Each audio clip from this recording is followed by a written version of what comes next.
right, ladies and gentlemen, welcome to CAGCast episode number 480. I'm your host, GPD, here in Long Island, New York. And as always, we are joined by a man who, when undocked, may be underpowered, but he's never outclassed. Wombat. Everything you said is true. All of that. Right. What does that even mean when you're undocked? I don't know, but I know that when I'm undocked, I am underpowered. I've been told that before. It was in my last review at work. Try to be docked more, is what they said. Yeah, it said, works hard when docked. When undocked, seems less powerful. Right. Resolution, he's a little blurry when he's undocked. Exactly. We need to set a date for docking. Shipwreck, do you have any idea what we're talking about? I know what we're talking about. Good. What do we always talk about on the show? I don't know. Perfect. Excellent. Perfect. Welcome aboard. Mm-hmm. We'll get into more detail. Glad to be here. Glad to have you as a regular on the show finally. Am I regular now? Have we just? Yeah, okay, I think so. Good. As of this episode. No longer a special guest? Nope. No, not special guest Shipwreck. Now featuring Shipwreck. That's nonsense. That was decided when I edited the iTunes feed so many years ago. It was official. Why would you take that seriously now? I wasn't taking it seriously. It sounded like you were taking me seriously. I'm just saying it's nonsense. I think that was my point. That you're full of nonsense? Yes. Anyway, welcome to the last show of 2016. What a shitty year for the most part. But good for some in some regards, but I don't know. Hopefully 2017 isn't following a trend. Well, we'll find out now, won't we? It's going to be interesting, that's for sure. Hopefully we find out. Mm-hmm. That's all I can say. Yep. That the bare minimum that we find out. I can't. Should we do some show feedback? Sure. Frisky Tanuki had to say, to stick up for Wombat this one time, the music intros suck every single week. I skip them from time to time to get to the actual show. Detective Conan 16 had to say, if Wombat were in charge of the CAGCast, we'd see a different selection. But Cheapy loves his clubbing music. Wombat is in charge Jasper of the CAGCast. Kazai says, I'm with Wombat. The intro music okay, we get it. There's like five Sean more and me has to say, okay. New Wombat is right about the music. Okay, we get the Radical idea. Salsa had to say, hey, GBD, regarding the latest episode. I just deleted it right off the outline. See? Real time editing. We get the idea. Uh-huh. First of all, Wombat is in charge of the CAGCast. You haven't figured that out already? I've suggested music before, and every time it's like, no, I have something. And then it's this, okay. Butts, Wombat's maybe not in charge of the music. Butts. Everybody loves butts. Look, I get just as many messages telling me that they love the music, if not more, specifically asking what the particular songs are. It's just people that want to be nice to you because they know that you have no ear, and they feel like they treat it like a disability.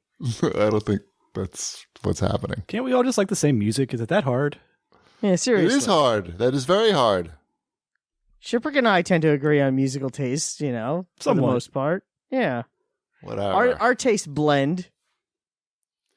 Look, I like to have some silly music at the beginning of the show, and because I'm the one who puts the show together, that's whenever Wombat edits the show together, he can put whatever music he wants in there.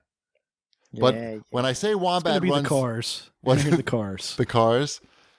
It's going to be nothing but... It's going to be stuff with lyrics the entire time. Somebody singing over top of us. I would do the intro to Moving in Stereo by the Cars would totally work as a show intro.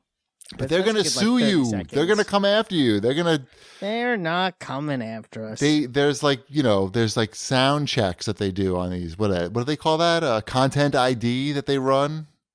So the nice thing about these dance music tracks is that they're remixes of remixes of remixes and shit.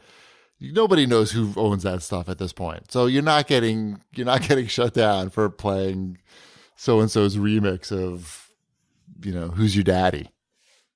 I don't think that's a real song, by the way. Yeah, it sounds like a song you would find, though. I'm pretty sure we just talked over it this week. I better write that down. Yeah. So I don't know what to tell you about the music. Wombat doesn't even listen to the show, so he doesn't know what the fuck the music is. I stopped because of the intro music. You stopped listening to the show?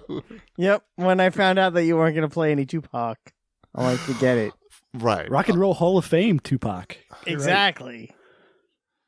That's ridiculous. I mean, I like Tupac as much as anybody else, but it's the Rock and Roll Hall of Fame. According to Tupac, Yes.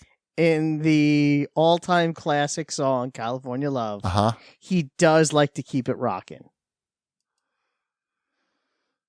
Does that get you into the Rock and Roll Hall of Fame though? Because apparently you made it a does. song where you say you kept it rocking. Yep. In the city. It's not like Run DMC. Like Run DMC, I could see them getting to the Rock and Roll Hall of Fame somehow. Because they teamed up with I Aerosmith? think Run DMC is in the Rock and Roll Hall of Fame. I'm sure they did. They are. Yeah, I'm pretty sure they are. It's also kind of a pay for play at this point anyway, so it really doesn't matter. Tupac is paying? You give the Rock Hall enough money. And Tupac just like opened up his checkbook? well, his estate.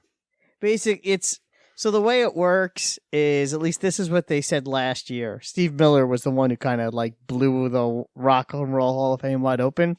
He was inducted, but the Steve Miller band was not.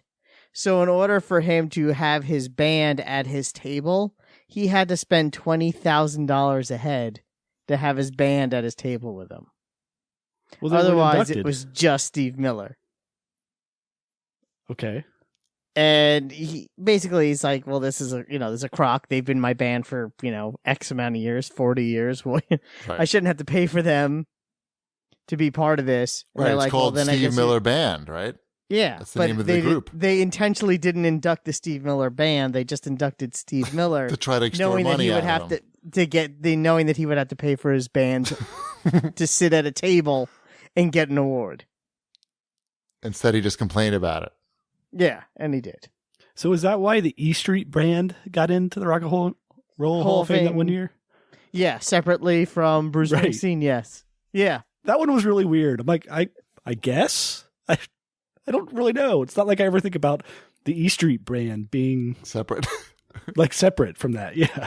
Hey, Niels Lofgren had that wonderful solo career prior to and Clarence Clemens, late Clarence Clemens, he had a hit single with Jackson Browne. Right. Remember so that? it sounds like a scam. It's basically. It's kind of a scam. Yeah. It's a little scammy. All of What Pearl can you Jam do? got in. That's all I care about. That's right, all. I don't care about any of it.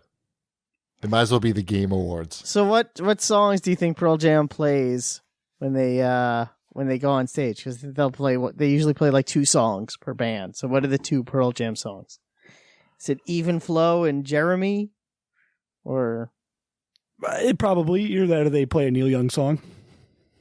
Or do they have Neil Young come up and play a Pearl Jam song? Shouldn't it be the other way around? I think this they do time? that all the time anyways, don't they? I think have they other play bands Neil cover Young their songs. songs. Yeah, but they should have Neil Young come up and play a Pearl Jam song.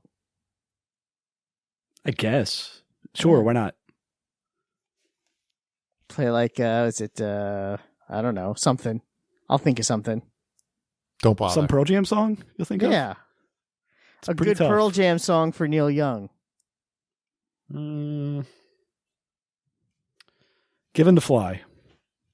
Sure. Hopefully, a holographic Tupac shows up to accept his induction. I think I saw him in Star Wars. I was going to say, I think crazier things have happened. He's making a comeback. I'm telling you, this could be really big for his career. Tupac. He could be in the next Star Wars movie.